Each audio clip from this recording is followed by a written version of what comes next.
Russia's State Duma, the country's lower house of parliament, has ratified a major military pact with India just days before President Vladimir Putin's state visit to New Delhi on December 4th and 5th.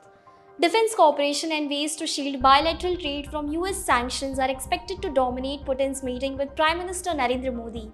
The pact in question is the reciprocal exchange of logistic support, which was signed in February this year. It lays out how military personnel, warships, and aircraft from both countries can be deployed to each other's territory and how they will support it logistically. The agreement had been forwarded to the Duma for approval by Russian Prime Minister Mikhail Mishustin.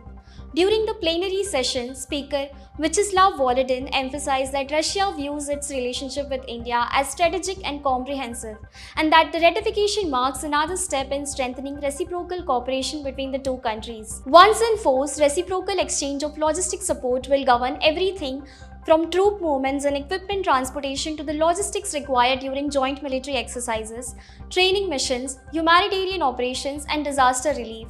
A note published by the Duma stated that the pact will also ease the use of each country's airspace and allow Russian and Indian naval vessels to access each other's port more seamlessly.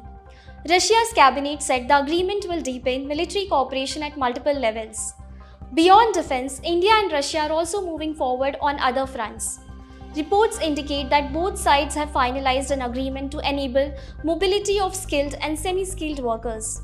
Negotiations on a free trade agreement between India and the Eurasian Economic Union, which includes Russia, began last week, with India seeking clarity on tariff and non-tariff issues. On the second day of Putin's visit, he and Prime Minister Modi are expected to address the India-Russia Business Forum at the Bharat Mandapam with a strong focus on boosting bilateral trade.